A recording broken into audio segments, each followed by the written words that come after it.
જય ગુરુદેવ. મનુષ્યની શંકાનું નિવારણ. કળિયુગમાં મનુષ્ય રાત દિવસ ભાગે છે. સુખ, શાંતિ અને આ કળિયુગમાં તેનો સાચો સાથી કોણ છે તેની શોધ કરવા. શું પત્ની, પુત્ર, મિત્ર શું તેના સાચા સાથી છે? આ એક પ્રશ્ન ઉપર આવીને તે અટકે છે. કેમ? એને જાણવું છે શું છે આમાં. આ કળિયુગ કેવો, કેમ આવું? અનેક પ્રશ્નોમાં આ ઘેરાયેલો રહે છે કે ખરેખર મારું કોઈ સાથી છે? ના. તેનો જવાબ છે તો ના.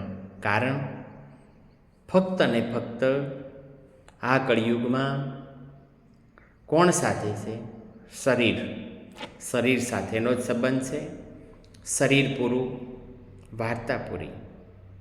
કારણો તો ઘણા છે, સાચી વાત છે ને. પ્રાણ નીકળી જશે તો પત્ની દ્વાર સુધી આવશે, મિત્ર હશે સ્મશાન સુધી આવશે,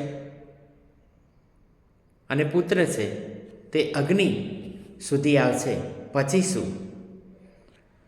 પરંતુ હું તમને વાત કરું તો ફક્ત અને ફક્ત કર્મ એક એવું સાથી છે જે લોક અને પરલોક બંનેમાં સાથે જ આવે છે. બીજું બધી અહીં જ રહેવાનું છે. સૌથી સુખી કોણ? એ પણ એક પ્રશ્ન છે. શું ધનવાન યા શક્તિવાન? ના. બંને સુખી કે બંને દુઃખી છે એ વાત ખોટી. કોઈ સુખી નથી. કારણ જે છે તેમાં જ સંતોષ જો માને તો એ સુખી. ધન છે હજુ વધારે કમાવ, શક્તિ છે હજુ વધારે શક્તિ મળે, એ ચિંતાઓમાં ને ચિંતાઓમાં આગળ ધપ્યા જ કરે છે, એટલે એને પણ શાંતિ નથી. કળિયુગમાં આરામ માટે બિસ્તર તો આપણે ખરીદી શકીએ છીએ, પરંતુ તેમાં જે નીંદ છે તે શું ખરીદી શકીએ? ના. સારું બિસ્તર હશે, સારું ઘર હશે, સારી હોટલ હશે, બધું જ બરાબર, પણ ઊંઘ આપણને આવશે નહીં. એટલે શું એ સુખ? ના, એ ભૌતિક સુખ છે. નીંદ નથી આવતી, દવાથી શું નીંદ આવે છે? ના, એનાથી પણ સહેજ તો સારું રહેતું નથી. તો પછી ધનની સુવિધા છે તોય શાંતિ નથી. પોતાની ઈચ્છાઓને વશમાં નહીં રાખીએ ત્યાર સુધી આપણને દુઃખ અને દુઃખ છે, શાંતિ ક્યાંય મળવાની નથી.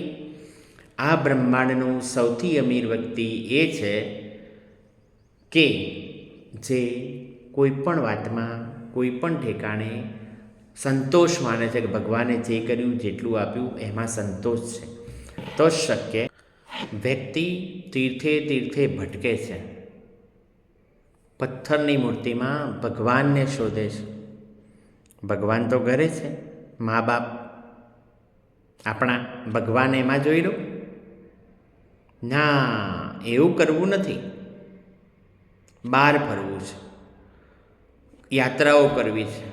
અરે ભગવાન, તમે દૂધ ચડાવવા માટે મંદિરમાં જાઓ છો, પણ ઘરના વ્યક્તિઓ, ઘરના મા બાપની આંખમાં તો આંસુ છે, તો પછી દૂધ ચડાયેલું શું કામનું? ભગવાન તો એવું કહે છે, દેવી ભાગવત દેખો, શ્રીમદ ભાગવત પુરાણ દેખો, શિવ પુરાણ દેખો, અન્ય પુરાણો દેખો. મા બાપની આંખમાં આંસુ છે, મા બાપને તમારાથી સંતોષ નથી, તો એ તમારું કંઈ જ કામનું નથી, એ તમારું સુખાય કામનું નથી. અને ભગવાન આપણાથી બહુ જ દૂર છે. ગમે એવી પ્રાર્થના કરશો તો એ ફળવાની નથી. માટે ઘરમાં પહેલાં મા બાપને સંતોષ હોવો જોઈએ. કોઈ વ્યક્તિ દુઃખી છે તો એને સુખ કઈ રીતે આપી શકીએ? કોઈ ભૂખ્યું છે તો એને ભોજન કઈ રીતે આપી શકીએ? આવી ભાવનાઓ સાથે જો આપણે ચાલશું જીવનમાં તો ચોક્કસ ભગવાન આપણા હૃદયમાં જ બિરાજશે. અને તમને અહેસાસ પણ થશે કે ના, ભગવાન તો છે, ભગવાન તો છે, ભગવાન તો છે.